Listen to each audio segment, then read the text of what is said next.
మన ప్రభువును రక్షకుడైన పరిశుద్ధుడైన యేసుక్రీస్తు ప్రభుల వారి పరిశుద్ధ నామమున మీ అందరికీ ఉదయకాల శుభములు.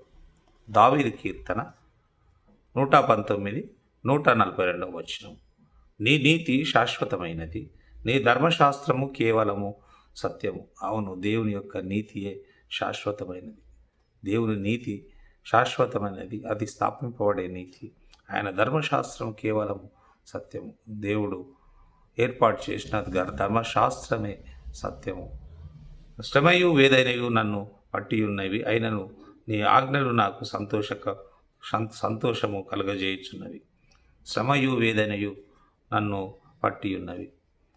మన జీవితాలలో ఈ రెండు ఉంటాయి. శ్రమ ఉంటుంది, వేదన ఉంటుంది. ఈ రెండు కూడా నన్ను పట్టుకొని ఉన్నాయి. మరి అయినను నీ ఆజ్ఞలు నాకు సంతోషము కలుగజేయుచున్నవి. దేవుడు ఏ ఆజ్ఞలు ఇచ్చి ఏ ఆజ్ఞలను పాటించమన్నాడో ఆ ఆజ్ఞలను మనం పాటించినప్పుడు మనకు సంతోషం కలుగుతుంది. శ్రమయు వేదనయు పట్టి ఉన్నవి.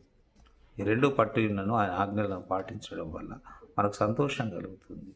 మరి భక్తుడు రాస్తున్నాడు, ఈ ఆజ్ఞల వలనే నాకు సంతోషము కలుగుచున్నది.